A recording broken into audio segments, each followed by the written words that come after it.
The University of Minnesota is now treating Whiteness as if it were a 12-step program. I bet instead of turning things over to a higher power, they make you turn everything over to Karl Marx. I'm Dr. Duke, she's Katie, and this is the Dr. Duke Show.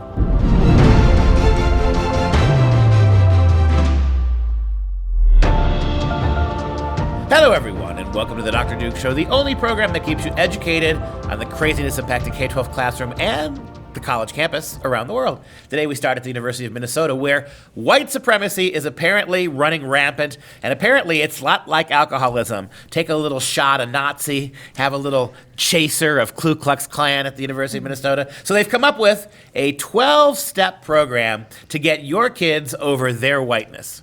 It's rather quite sad, but of course it's from an alumna who came up with this whole idea. So she did a virtual lecture through the University of Minnesota's School of Social Work, and it aimed to teach the white people all about their white supremacy.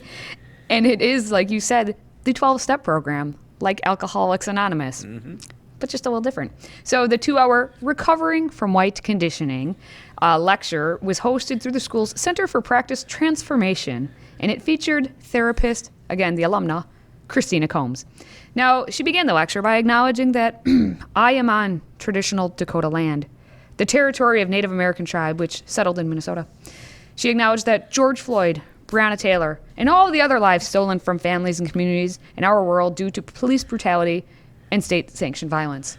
And then we started to talk about our 12 steps. I got to tell you, before we begin this segment, I want to give thanks to the Big Bang, because as a crazy liberal leftist loon, I think it's important that we know that how we were established. So I want to give a big shout out to the Big Bang. I also like to thank chemistry for allowing things for the autotropes to begin to drool. I want to thank chemistry for that. I also would like to, while we're thanking things, I would like to thank the Earth Mother Gaia. I'd like to thank that moment 1.1 billion years ago where dead things started to live. Don't really know how, but it happened. Before we can get to any of the stuff, right, let's qualify the fact that these microphones were made in Japan. We dropped the bomb on Japan in World War II. I'd also like to point out these tumblers were crafted in America, and so therefore they are complicit with all sorts of racism and anti-American, anti-blackness. I just want to point that out. And so if you want to just skip ahead, guys, give us about 3 more hours, and we'll be done with the thank yous, the politically correct thank yous, so we can actually get to the 12 steps of whiteness. But it's thanking and apologizing and groveling and all of it. So it's not just virtue signaling. It's all of it, because you know what? If you only thanked, that means you're a white supremacist. So step 1, according to Ms. Combs, is that we admitted that we had been socially conditioned by the ideology of white supremacy. That's your first step to recovery from being white, everyone. Now, the first of the 12 steps are you have to admit you have a problem. And there you see it, right? There you see it. We admitted, that's what we did. We admitted that and I wonder who this we is, by the way. We. Anybody who took this program. We admit that we have been socially conditioned by the ideology of white supremacy. How? I'd like an explanation. How? On how that works. How have you been socially conditioned to be a white supremacist? Well, that means you have to radically change the definition of white supremacy, right? Any little microaggression, anything that the left now has deemed racist. We had done such a good job getting rid of racism in the West, particularly in America, that they had to invent microaggressions. Of course. And now the microaggressions are full-blown examples of actual white supremacy. Go on with the next one. What's our next one? Well, do you want me to give the AA or the... Yeah, let's compare them. I like the idea of comparing them. Well, first, the AA is to come to believe that a power greater than ourselves could restore us. A higher power, i.e. God. So, for at least being white, your higher power is that you came to believe that we could embrace our ignorance as an invitation to learn. Take a quick look at that again. So where we have the 12-step program, after you admit you have a problem, you turn that problem, you ask that problem to be turned over to God. You literally identify a higher power. It has to be transcendent, and you give yourself to the only person who can help would be the Creator, God. Here, notice what it's about, we. Notice how there's nobody else here in these 12-step programs. Notice how it's all you, we. We came to believe that we could embrace our ignorance as an invitation to learn. And so this is going nowhere fast. This isn't changing anybody's mind. This isn't going to cure anybody. This has no curative power. This has no psychological influence. This is just a manifesto masquerading as a self-help kit. Of course. And then because they're, pushing this out as if it is the 12 steps to recovery like AA, then they should have known better that, okay, well, we're going to compare it then right next to each other. And number 3, I think, is where it really, they couldn't, it's kind of like they took the cover off and showed who they really are. Yeah. So step 3 for AA is you made a decision to turn your will and your lives over to the care of God as we understand him, or understood him, it says. Well, step 3 in this one is just we're developing a support system, keep us engaged in this work. So it's not any, you can't make any. Now it's bureaucracy. Yes, now it's turned into. And this is so postmodern, right? The one thing that could help you would be God in these circumstances. And I would argue, if we really had this kind of white supremacist racist problem, which we do not, if we did, which we do, repeat after me, which we do not. If we had this problem, God would be a great person to turn to. In fact, it was God who helped get us over these problems. It was God who underwrote the abolitionist movement in this country. It was God and Martin Luther King. Martin Luther King went back to his Christian ministerial roots to get passive resistance from God's gospels, right? So here we're going to turn this into one big, huge bureaucratic nightmare. And I'll say this higher power thing, I can't let this one go. I had a friend long time ago who ended up going to prison, federal prison, for 25 years for narcotics trafficking. And he told me, and he also was an addict. And so the first thing they did when they got him in prison is they put him in these 12-step programs. But because these were public prisons, the counselors there would not talk about God. So what they did instead for the second thing, they got him in a room and they told all of them now we can't really reference the creator here. This is a separation of church and space thing. So what they did is they asked them to identify something in the room that would take the place of God. So there could be the clock on the wall. He chose the doorknob. And they were asked to give their problems, which were too big for them to handle, to the doorknob or to the clock. Right? Or to the windowsill. Guess what? Didn't work! Wow. And he wasn't until he got out of prison later that he went to an actual 12-step program where God was actually part of the plan, that it worked. But again, this thing in Minnesota is not meant to work, period. Now, when you go to take a look at the last one. By the time you get through the 12-step program in the Christian sense or the religious sense, you have come to a place of understanding. You're subordinate to God. Look at this one. Again, notice the pronouns we. We committed ourselves to sharing this message with our white brothers, sisters, and siblings. In other words, we're going to use our alcoholism as a chance to lecture you, right? How appropriately postmodern is this? In order to build a supportive recovery community and to encourage personal accountability within our culture. To compare to the 12-step program in AA, it's having had a spiritual awakening as the result of these steps. Yep. So you're supposed to have not spiritual for the white supremacy, but you're supposed to have had something. A spiritual connection, which becomes the opportunity to lecture Whitey. Yes. And you're supposed to carry this message to other alcoholics, but that's where they get the siblings and the brothers and sisters, and then you're supposed to practice this. So you're supposed to practice not being, you can be white, but you can't be white. You still can't get rid of the whiteness. That's the whole point. You don't get rid of whiteness. You still don't get rid of the whiteness. They need whiteness to be unerasable, or none of this would work. Yeah, well, in addition to all these lovely steps that they laid out, Christina Combs displayed a worksheet, because nothing says lecture at a college campus like a group worksheet, and they got to fill it out in order to examine how their white supremacy has negatively impacted. And it was topics like my understanding of history, my social network, how I interact with people of color, and microaggressions I perpetrate. And then the micro, she said, she put in parentheses. And it's due to the fact that, quote, I am done calling them micro because they hurt. And let's end it there. Microaggressions mean there's not a lot of macro ones. So let's treat the micro like the macro. Screw you, Minnesota.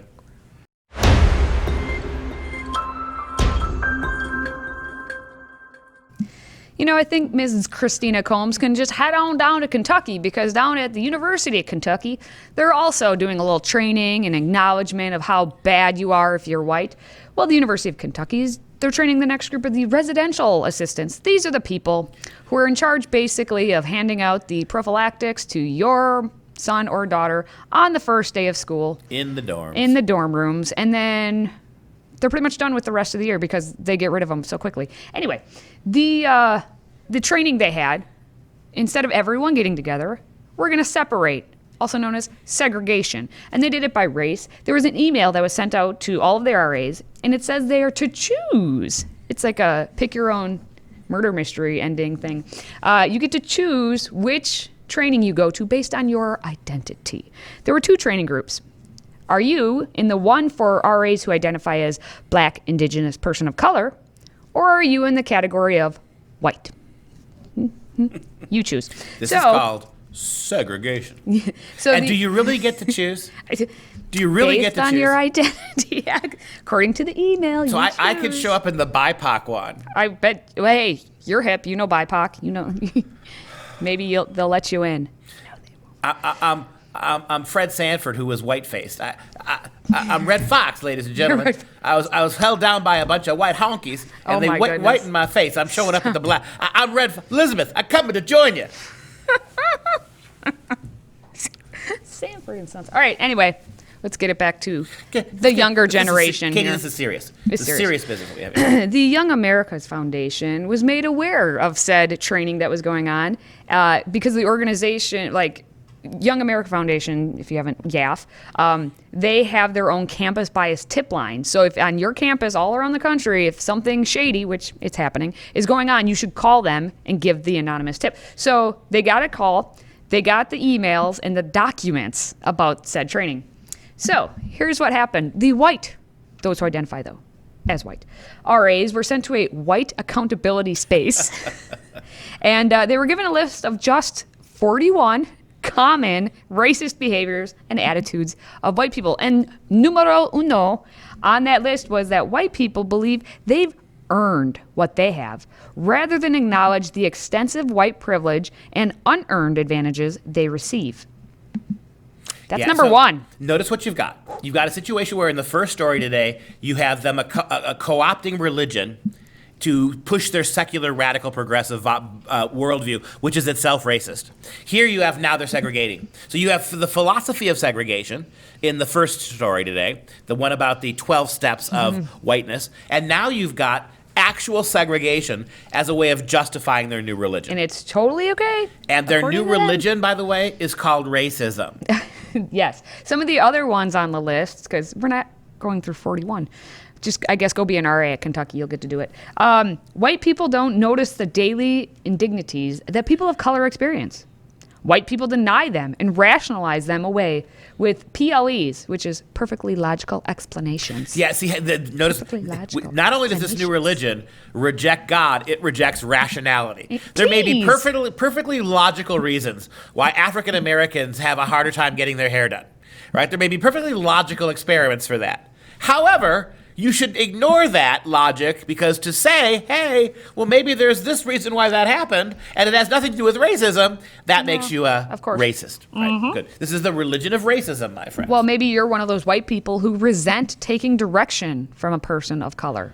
But I thought that never happened. I thought our racist system means there was never a black person with enough power to tell a white person to do anything. Not once. This is one of the contradictory aspects of the religion, right? This is true.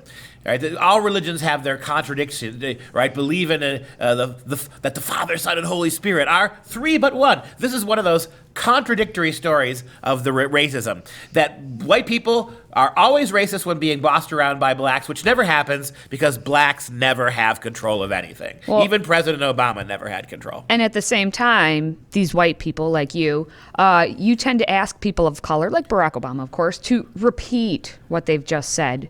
I ask everybody to repeat it, but it's only a problem when you ask the blacks, right? My hearing loss is racism. I've been smote by the god of racism. Okay, can you say that one more time? We'll call her Bette Midler. Bette Midler is the god of this racist new religion. She smote me with earlessness. She's So now whenever I ask people what they just said, it's fine unless I ask a black person.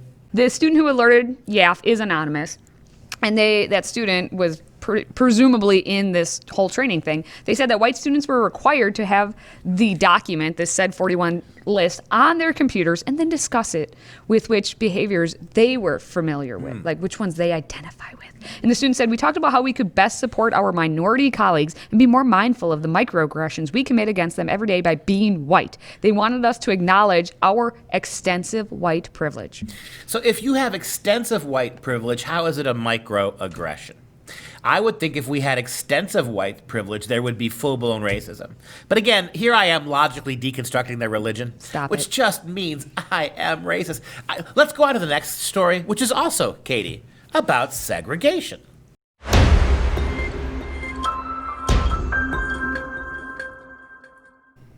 Or is it about segregation? Okay, it's about segregation.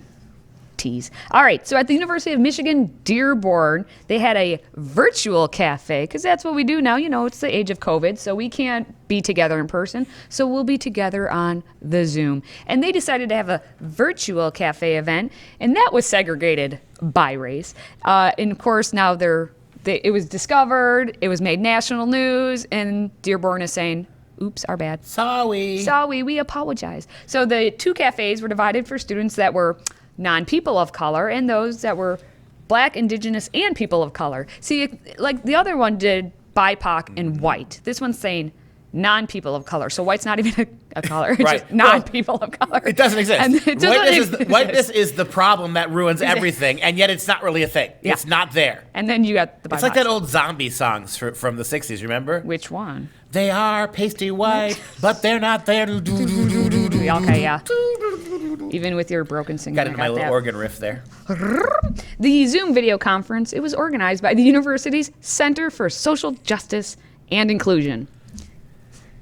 And by doing that, you logic that one through. But I'm white and I logic. They purposely uncluded people who happen to be people of power. You've uncluded me. They've uncluded them.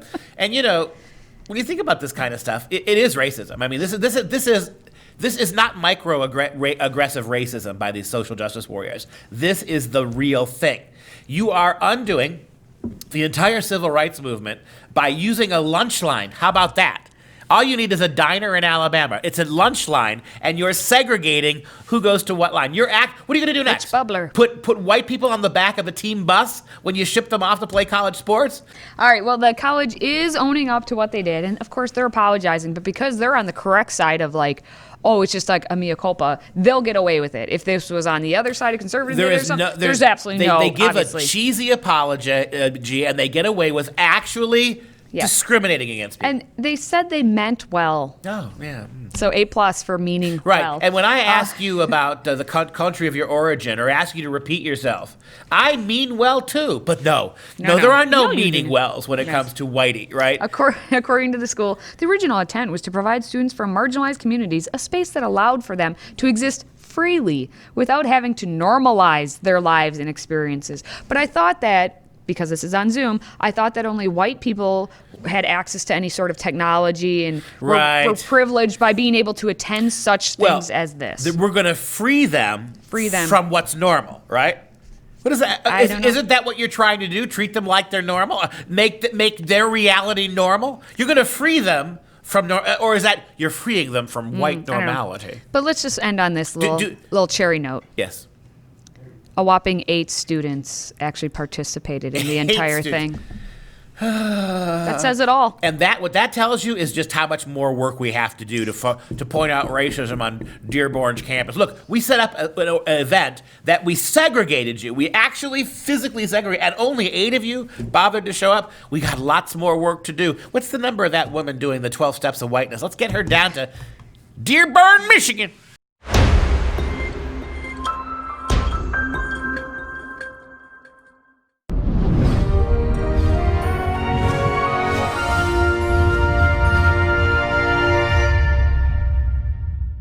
It's finally finally, time for some real education. The Spanish master Pablo Picasso, born in 1881 and died in 1973, spent most of his adult life in France. Regarded as one of the most influential artists of the 20th century, he's known for co-founding the Cubist movement, and in late 1903, early 1904, he painted The Old Guitarist. It's an oil painting depicting an elderly blind musician hunched over his guitar while playing in the streets of Barcelona, Spain.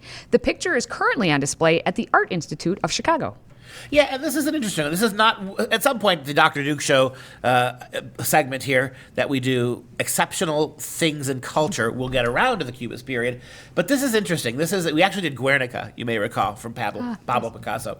But this is what you get when you put a narcissist Spaniard and make him live in France for his whole life. This is the kind of stuff that you get. Show the picture, and just try to reflect on the picture as we give you some background on it. It really is kind of a neat work of art. It's not Cubist, but you can see, can't you, an evolution to it. Look at how the cross legs from the knee down. Look at how that does not seem like it's all remotely part of. Seems like it's coming at you from a completely different angle. Look at the way the head and the back and the neck hunch. Look at the posture of the elbow that's strumming the guitar. It's already, if not Cubist, it's certainly fragmented in ways that would anticipate modernism and ultimately postmodernism. At the time of the old guitarist's creation, modernism, impressionism, post-impressionism, symbolism had all greatly influenced Picasso's style. Furthermore, painters like El Greco from the 16th century, Picasso's poor standard of living, the suicide of a dear friend also influenced Picasso's style. Things from the past and things from his personal life that made him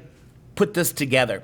In fact, several infrared X-ray images of this painting shows that 3 different figures are hidden between the old guitarist. Take a look at the next slide real quick. You can sort of see there, you see the figure, the face there, you can see the eyes. That still lingers in the painting that he ended up painting over. Go back to the main picture, Mike.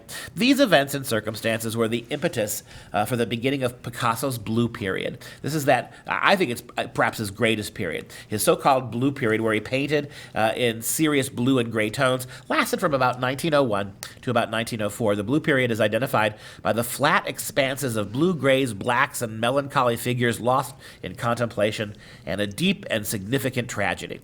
After the blue period would come the rose period and eventually full-born cubism.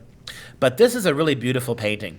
Elements of the old guitarist were carefully chosen to generate a reaction from the spectator. For example, the monochromatic color scheme creates flat two-dimensional forms that dissociate the guitarist from the time and place. That's what I mentioned at the outset, right? Everything seems fractured and pulled apart. It's almost like it's a puzzle, right, that somebody put together of all of this one particular man, but you almost can still see the lines that were the demarcation of the puzzle pieces. One last look at the picture will show that look at how elongated the body is. It's almost as if the part of the body above the guitar is not attached to the part below. Really kind of a haunting, moving image here. One of poverty and one of bent and brokenness, but still somehow the artistic triumph of the human who's got that guitar, which is the one thing that seems to break the gray and blue. The one thing that matters is perhaps art. All right, just as a reminder, these premier beverage vessels of freedom are keeping this show going. Get yours and support the show by joining our Patriot Club with a one-time $99 tax-deductible donation. All you have to do to sign up is visit patriotclub.us. That's patriotclub.us. Now we're going to wrap things up with the fun fact of the day. The sport, or game, if you will, of pickleball has nothing to do with pickles. The name came from the creator Joel Pritchard's Cocker Spaniel named Pickles, who liked to chase the ball while his owners played the game. Scintillating. And that's our show. For Freedom Project, I'm Dr. Duke, and she's Katie. Until next time, don't hide the pickle, my friends.